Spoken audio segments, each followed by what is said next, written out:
नई कैटेगरी आई है which are the trad-wives. Now I saw a couple of podcasts and I know you guys know exactly who I'm talking about. These influencers will go on podcast and talk crap such as कि लड़कियां जब साथ में बैठती है तो सिर्फ चुगली करती है. Let me be very honest, मैंने मेरे लाइफ में लड़कों को ज्यादा ये करते देखा है. They are someone who are very much interested into gossip. तुमने भी ये नोटिस किया होगा. I've seen this a lot of times. उसके बाद ये चीजें बोलेंगी कि डिवोर्स नेवर एग्जिस्टेड इन सनातन. अरे इट नेवर एग्जिस्टेड और कोई वर्ड ही नहीं है ऐसा. तो does that mean you have to stay in a toxic marriage और a marriage where things aren't healthy?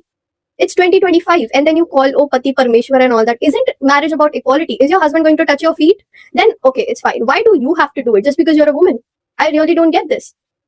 Doing that towards your parents is a completely different thing, but for your husband, only your husband, that arises a little bit of my problem at times. ये video हम बना रहे हैं, इसके पीछे कारण और है कि कुछ काल पहले की बात है. इसी स्थान पर, धार्मिक स्थान पर, मैं स्थान का नाम तो नहीं बताऊंगा, मैं व्यक्ति का नाम ही बताऊंगा क्योंकि वो अच्छे व्यक्ति हैं, अच्छा स्थान है और ऐसे बदनाम मुझे नहीं करना चाहिए. लेकिन जो घटना घटित हुई उसने मुझे बहुत हिला दिया अंदर से.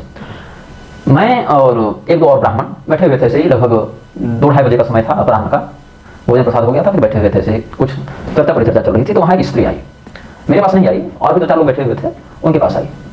तो उनके पास, लेकिन जो बोल रही थी हम लोग समझ सुना कि हमें गुरु महाराज से दीक्षा लेंगे. गुरु महाराज तो मैं नहीं, मतलब जो शास्त्र के महंत थे उनसे दीक्षा लेंगे. तो वो भी अच्छे साधक हैं, अच्छे सुनते हैं. तो वो विश्राम कर रहे थे उस समय. तो उनके शिष्य ने कहा कि गुरुजी तो विश्राम कर रहे हैं. फिर परिचय इत्यादि पूछा कि आप कौन है, कहाँ से आए हैं, अकेले आए हैं कि और कोई आए हैं, फिर दीक्षा इनसे क्यों लेनी है, दीक्षा का तो बहुत कठोर नियम होता है, दीक्षा में आपका एक दूसरा जन्म होगा ऐसा माना जाएगा. फिर हम लोग सुन रहे थे ऐसे. तो हम लोग अपनी चर्चा में थे, हमारा ध्यान था नहीं. बाद में बात ऐसी होने लगी कि हमारा ध्यान उधर गया. तो उसने कहा कि मेरी शादी हो चुकी है, मैं विवाहिता हूँ, 2 पुत्र भी हैं हमारे, और वो अपने भाइयों के साथ आई थी, अपनी भतीजी के साथ आई थी, मतलब अपने पति और पुत्र के साथ नहीं आई थी. वो स्त्री अपने भाइयों के साथ आई थी, शायद उसके 2 भाई भी थे और उसकी भतीजी भी थी जो संभवतः 17, 18, 19 साल के आसपास की होगी. तो उस स्त्री ने जो कहा, उसने पहले कहा कि मैं ब्राह्मणी हूँ. तो ठीक, अच्छी बात है, ब्राह्मणी है. तो वो जो शिष्य थे उन्होंने कहा हाँ, बंदों प्रथम महिषूर करना, वो अपने अलग शुरू हो गए. लेकिन ये महिषूर जो थे, महिषूर नहीं थे, महिषासुर थे. उसने क्या कहा कि मेरे पति तो हैं लेकिन हम कभी उनको पति के समान माने नहीं. अब हम लोग का ध्यान उधर गया, अब हम लोग का ध्यान उधर गया. तो हम लोग सुनने लगे, जो जोर से बोल रहे थे, तो बहरा कोई है नहीं.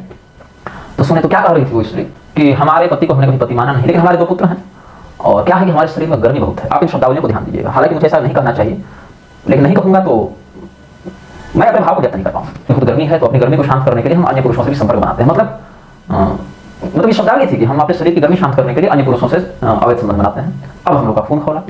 भगवान के पास जब कोई व्यक्ति अपने अपराध का निवेदन करता है, क्योंकि हनुमान जी सामने थे, हनुमान जी का मंदिर था, हनुमान जी सामने थे, हनुमान जी के सामने बोल रहे कि आपको पश्चाताप नहीं है इस बात, आप हंस रहे हैं, मतलब आप इसको अपनी उपलब्धि बता रहे हैं, मतलब हम सब से माथा झुका लें, हम लज्जित हो जाए, आपको लज्जा नहीं. उन्हें इशारा के शिष्य को कि इस महिला को दूर ले जाओ, तुरंत आश्रम से बाहर निकालो, ये मंदिर के से तुम से बाहर ही निकालो. पूछा गया कि आपके पति नपुंसक हैं कि भाई यौन तृप्ति नहीं दे पाते हो. नहीं, कोई दिक्कत नहीं, पति बढ़िया, पति में ना कोई शारीरिक दोष है, ना पति मारते पीटते हैं.